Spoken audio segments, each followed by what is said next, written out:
Setelah kita menerima berkas pendaftaran, Siap. itu lalu, akan kita lakukan verifikasi administrasi. Oke. Verifikasi administrasi tidak cukup hanya verifikasi administrasi ada di atas meja Mhm saja, namun mhm. kan, ada beberapa syarat syarat calon maupun syarat pencalonan ya, syarat calon maupun syarat pencalonan, itu yang langsung kita mengklarifikasinya ke lembaga yang Oh, mengeluarkan di cross check ke sana iya, langsung ya, Mas? lembaga yang mengeluarkan syarat calon maupun syarat pencalonan tersebut, misalnya ijazah. Untuk meyakinkan apakah ijazah ini memang benar atau Dikeluarkan, enggak benar ya, mhm mhm. itu akan kita mengklarifikasinya di lembaga yang mengeluarkan ijazah tersebut. Untuk mencalonkan perseorangan, ini harus punya dukungan sebesar 63.445 orang, yang Mhm. dibuktikan dengan fotokopi KTP yang mengisi formulir-formulir form dukungan Mhm itu. mhm Iya mhm. betul. Berarti saat akan terbuka untuk siapapun lah Akan yang bisa terbuka untuk memenuhi syarat-syarat itu siapapun, ya, Mas? ya.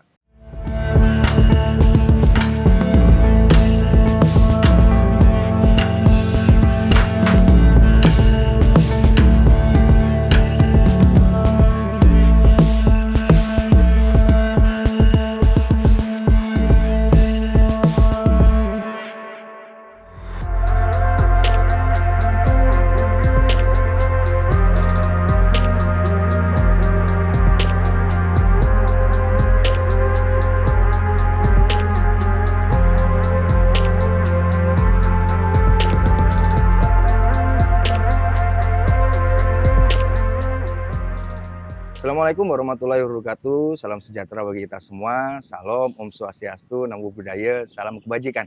Jumpa lagi bersama saya Randy Niko Ramanda, jurnalis harian Surya dan Tribun Jatim Network. Bertempat di kantor KPU Kabupaten Mojokerto. Kali ini saya sudah bersama Bapak Muslim Bukhori sebagai Ketua Komisi Pemilihan Umum Kabupaten Mojokerto. Untuk tahu lebih detail mengenai persiapan apa saja yang akan dilakukan jelang Pilkada serentak 2024, langsung saja kita sapa beliau. Assalamualaikum, Mas. Waalaikumsalam Baik, warahmatullahi wabarakatuh. Alhamdulillah baik. baik. Mas, langsung saja. Saat Ya, ini tahapan apa yang sedang disiapkan oleh Komisi Pemilihan Umum Kabupaten Mojokerto? untuk menjelang pilkada hari Baik, ini kita sudah masuk ke tahapan rekrutmen badan ad hoc, siap. yang mana yang pertama kita lakukan rekrutmen untuk anggota PPK Siap. yang tersebar di 18 kecamatan. Baik, Nanti yang kita butuhkan adalah ada 5 orang setiap baik. kecamatannya, sehingga sebanyak 90 orang Mhm. yang kita Ada butuhkan. berapa kecamatan untuk Kabupaten Mojokerto, Ada Mas? 18 18 kecamatan, kecamatan ya. yeah. Saat ini nantinya itu dari 18 itu per 5 per 1 daerah ada 5 orang ya, Mas, ya? Ada 5 orang setiap kecamatan. Baik, itu nanti sampai kapan, Mas, untuk prosesnya? Insya Allah Seminggu? nanti untuk anggota PPK akan ada pelantikan itu sekitar tanggal 16 Oh gitu, Mei. Ya, begitu. Baik, kalau kita melihat bahwa, proses perekrutan ini kan penting, mengingat betul, bahwa betul. Kabupaten Mojokerto pernah punya sejarah kelam bahwa pernah jadi daerah merah juga zona merah untuk pemilu. Nah, mungkin ke depannya, tahapan ini akan jadi poin penting atau prioritas atau tidak, Mas? Ya memang awal saya menjadi anggota KPU itu Mhm, rapat pertama kita lakukan di Bali ya, mhm waktu itu mhm mhm, rakor skala nasional yang siap, menjadi pemateri langsung waktu itu Mendagri. mhm, Untuk Mojokerto itu zonanya masuk zona merah, baik, artinya indeks kerawanan pemilunya sangat tinggi, tinggi. mhm, Ya dikarenakan memang ada sejarah eh, Pilkada 2010, Pilkada mhm 2015 mhm, ini memang agak rame, baik. sehingga mungkin sejarah itu yang akan menjadikan, yang akhirnya menjadikan Mojokerto ini tentu masuk indeks kerawanannya yang sangat tinggi, Baik, yang warnakan di arsir merah itu. betul betul. Ya, alhamdulillah kemarin kita melaksanakan 2020 kita melaksanakan pilkada itu ya Mhm, aman-aman saja, kondusif ya, Mas, ya? sangat kondusif hingga pada akhirnya sangat hijau. Mhm mhm mhm. Ya, itu yang kita harapkan Wow bersama. wow wow. Angka partisipatif waktu Pileg dan Pilpres kemarin berapa, Mas? Untuk Waktu 2020 ya Iya, dan 2024 kemarin. Pilkada 2020 kemarin angka Mhm. partisipasi masyarakat alhamdulillah juga sangat tinggi, Siap. sekitar 78%, Mhm mhm. itu sudah melampaui apa yang ditargetkan oleh nasional, Mhm yang mhm. mana nasional menargetkan, se sebesar 77%. Baik baik baik. Iya. Pileg kemarin 2024 juga hampir menyentuh angka 90% lah Wow, kira-kira. fantastis ya, kenaikan berapa? Sangat 10% tinggi, ya, Mas, ya? sangat tinggi sangat Heeh, tinggi. kira-kira faktornya apa, Mas Muslim? Ada banyak upaya ya yang Siap kita lakukan, ya kita sosialisasi itu hampir setiap hari, yang kita siap. sasar adalah segmen-segmen, ada segmen perempuan, Mhm, ada segmen apa, yang ada di sekolah-sekolah itu, baik. ya itu yang menjadi upaya kita. Mhm mhm mhm. Ya memang kita itu yang kemarin untuk sosialisasi mencoba menyentuh seluruh lapisan masyarakat yang ada di Asyik ya. Kabupaten Mojokerto. Mhm mhm. Selain itu kita juga menggunakan metode ledang, Mhm. yang mana kita punya kendaraan ledang yang hampir setiap hari kita kelilingkan Oh, pakai mikrofon itu Mojokerto, ya, Mas? pakai Oke, mikrofon baik baik untuk baik. ajakan kepada masyarakat hadir ke TPS pada saat hari H pemilu yaitu 14 Februari kemarin. Baik, kalau berkaca di pelaksanaan Pilpres dan Pileg kemarin, mungkin apa saja sih yang menjadi evaluasi Mas Muslim untuk digunakan nantinya dalam pilkada serentak di 2024 mendatang ini? Iya, yang memang yang selalu menjadi kendala itu adalah aplikasi Mhm, Sirekap, yang mana memang aplikasi itu sangat bagus mhm sebenarnya. mhm mhm. Soalnya aplikasi itu kan digunakan untuk sarana publikasi kepada masyarakat agar Siap, masyarakat lebih awal mengetahui apa hasil perolehan-perolehan itu.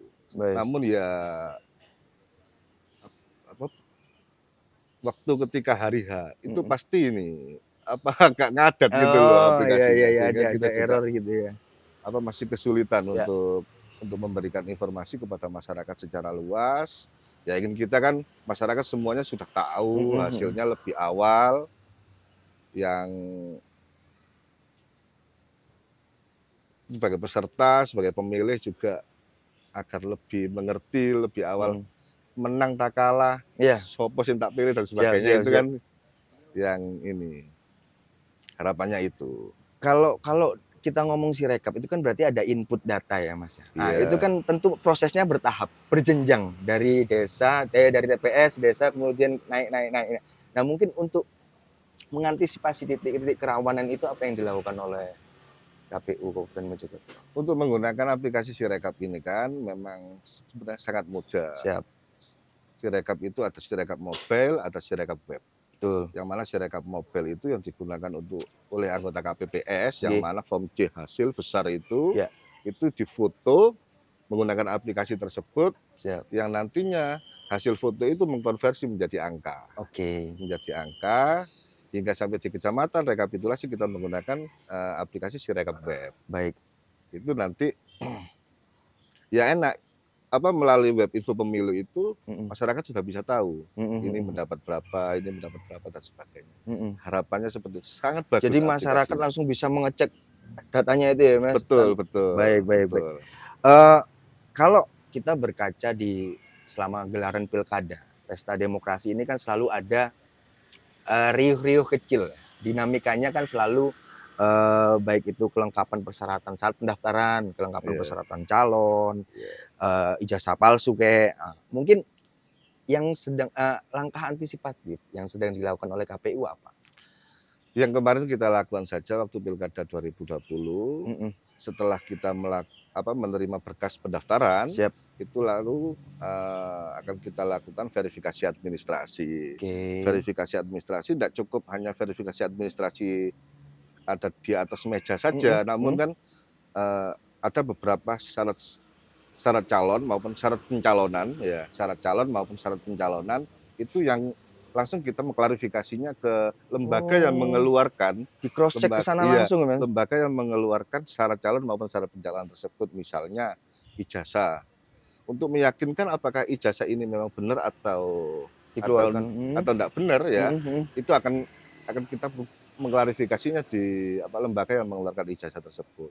yang kemarin sudah kita lakukan mengklarifikasi ke Mhm mhm sejumlah sekolahan, mhm. yang universitas maupun hingga sampai kedutaan besar kemarin. Soalnya Mhm. kemarin ada satu calon yang alumni luar negeri. Siap siap siap siap. Ya, Untuk yang pilkada lalu ya? yang pilkada lalu. Kalau kalau di perhelatan, pilkada serentak kan, kalau selama kita ngomong partai kan selalu ada ya, dinamikanya selalu ada.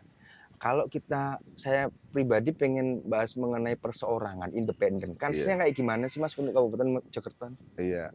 Untuk independen itu kan orang bisa mencalonkan di jalur perseorangan. Siap. Mhm Istilahnya mencalonkan di jalur perseorangan itu untuk Mojokerto sendiri syaratnya apabila jumlah penduduk yang terdaftar apa namanya daftar pemilih iya, ya 500.000 hingga 1 juta. mhm, Ini ada di Mojokerto lima ratus iya, ribu hingga 1 juta ini soalnya kita masih di angka 845 40 ya DPT ya itu ya? di Mhm DPT. mhm. Itu syaratnya akan dibagi sebanyak 7,5%. Dari DPT, seluruh total DPT ya? Iya, Baik, dari DPT. Sehingga syarat untuk mencalonkan perseorangan ini harus punya dukungan sebesar 63.445 orang yang mhm, dibuktikan dengan fotokopi KTP yang mengisi formulir-formulir form dukungan mhm itu. mhm Iya mhm. betul. Berarti akan terbuka untuk siapapun lah Akan yang bisa terbuka untuk memenuhi syarat-syarat itu siapapun. ya, Mas? Ya, syarat itu harus menginput atau mengisinya melalui aplikasi Silonkada ya. Silonkada ya? Mhm. Selain itu waktu menyerahkan berkas dukungan ya diserahkan hard copy-nya, hasil inputan di Silonkadanya juga ya diserahkan, akan kita hitung semuanya. Apakah sudah mencapai hitungan syarat minimal itu Memenuhi tadi. ya? Ya, Mhm apabila sudah memenuhi maka akan kita lakukan verifikasi mhm administrasi. Yang mana hasil kesimpulannya nanti adalah sah atau tidak sah syarat mhm minimal mhm. dukungan ini Iya, tadi. Apabila sudah mencapai hasil hasil verifikasi administrasi ini sudah mencapai syarat minimal dukungan, maka akan kita lakukan verifikasi faktual mhm yang mhm. mana dengan metode sensus. Oke. Metode sensus itu ya kita datangi Door to semuanya, door ya? iya, Wah, capek banget itu. ya Luar biasa. akan dibantu dengan anggota ad hoc kami yang ada Siap. di tingkat desa, tingkat kecamatan, dan hingga tingkat kabupaten nanti. Mhm mhm. Baik, kalau berkaca, dalam pelaksanaan tingginya partisipasi pemilih ya, ada kenaikan 10, kita kembali ke anu tadi, partisipasi pemilih, ada kenaikan 10%. Mungkin target untuk pilkada serentak ke depan berapa sih, Mas? Dan apa Ya, sih kiat-kiatnya yang akan dilakukan? Tentu ada selain si ladeng, apa tadi si ledeng? ledang, ledang. Ledang tadi kan ada kiat-kiat khusus. Ya memang ukuran untuk naiknya angka partisipasi masyarakat antara pemilu dan pilkada itu kan mesti berbeda. Siap Mesti berbeda. Ajuan kita nanti itu ada pilkada 2020, siap. naik ke pilkada 2024, akankah ini naik atau tetap di situ atau malah menurun. Mhm mhm. Itu antisipasi-antisipasi itu sudah kita siapkan program-programnya yaitu melalui juga sosialisasi yang mana ya hampir sama sebenarnya Mhm upaya-upaya itu, mhm namun akan kita perluas lagi. mhm. Yang mana sosialisasi itu ada 10 basis segmen yang akan kita sasar, Mhm segmen pemuda, segmen segmen wanita, mhm dan mhm sebagainya. Ada banyak segmen yang mhm nanti akan kita sasar. mhm Untuk sosialisasi ledang juga akan tetap kita laksanakan sesuai dengan yang biasa kita lakukan itu ya. mhm mhm. Selain itu kita juga melalui pendidikan politik kepada siswa-siswa khususnya SMK Mhm. yang mana rata-rata SMK, SMA atau sederajatnya ada di kelas 11 itu sudah memiliki hak pilih. Itu Oke. juga nanti akan kita sasar melalui ke sekolah-sekolah. Apakah nantinya, ya mungkin ini saran ya atau masukan, apakah nantinya akan menyentuh, organisasi remaja-remaja yang di tingkat desa, misal Karang Taruna kayak atau lembaga masjid atau kayak kita untuk sosialisasi itu melibatkan mereka atau kayak gimana, Mas? Untuk yang Karang Taruna kemarin Mhm. memang belum kita libatkan secara keseluruhan karena kemarin itu ya masa Covid ya Iya pilkada iya kemarin iya, kita kita nggak juga sangat terbatas Siap. dengan ruang gerak kita, Mhm, sehingga nanti harapannya itu bisa tersentuh semuanya. mhm, mhm. Organisasi-organisasi hingga level desa kan, sosialisasi itu nggak hanya dilakukan oleh KPU yang ada di kabupaten, Baik. atau kita juga bisa melakukan sosialisasi yang ada di tingkat kecamatan hingga tingkat desa Mhm, mhm. untuk mengajak masyarakat agar hadir ke TPS waktu hari pemungutan suaranya nanti. Baik. Kalau dalam pelaksanaan pesta demokrasi, kita tidak menutup mata bahwa selalu ada dugaan-dugaan praktik money politik. Nah, mungkin apa saja sih yang diantisipasi oleh pihak KPU supaya itu nggak terjadi di perhelatan ke depan gitu, Mas? Ya. Antisipasi kita ya melalui sosialisasi, melalui pendidikan politik, itu yang kita apa, selalu kita sampaikan kepada masyarakat. Ancaman pidananya itu yang Mhm. selalu kita sampaikan kepada masyarakat bahwasanya ya istilahnya bahasa orang Jawa itu gak korup Kak dengan Korum. resikonya, Iya, iya, iya, gak iya. korup dengan resikonya Iya, sama yang diterima, heeh, eman-eman gitu. Ya heeh. itu selalu kita sampaikan kepada masyarakat. Ya alhamdulillah hingga hari ini ya untuk pilkada saya kurang tahu ya, Iya. apakah di bawah sana ada money politik atau tidak, tapi hari ini menurut saya ya nggak ada lah, wong memang nggak ada yang ketangkep sama Bawaslu. Iya, iya, iya, iya. Aman ya, Mas, ya. Baik, Bang Muslim, ini kan masuk sesi terakhir. Saya beri waktu 1 menit untuk memberikan sosialisasi atau saran atau imbauan ke calon-calon pemilih untuk pelaksanaan pilkada serentak. Monggo silakan. Ya, Assalamualaikum warahmatullahi wabarakatuh. Saya Muslim Bukhari, Ketua KPU Kabupaten Mojokerto, mengajak seluruh warga masyarakat Kabupaten Mojokerto untuk menggunakan hak pilihnya hadir ke TPS hari Rabu 27 November 2024 untuk menggunakan hak suaranya Siap. untuk memilih bupati, wakil bupati, serta gubernur dan wakil gubernur nantinya. Baik. Itu yang harapan saya, soalnya salah satu indikator suksesnya pemilu, suksesnya pilkada Siap. adalah angka partisipasi masyarakat yang sangat tinggi. Mhm. Itu Mas. Baik. Baik Tribuners, itu tadi bincang santai saya dengan Ketua KPU Kabupaten Mojokerto, Bapak Muslim Bukhari. Semoga bisa bermanfaat untuk kita semua dan bisa diambil hikmahnya. Sekian dari saya, Randy Nukoramanda, pamit. Assalamualaikum warahmatullahi wabarakatuh. Assalamualaikum warahmatullahi wabarakatuh. Terima kasih, Iya, Mas. Mas.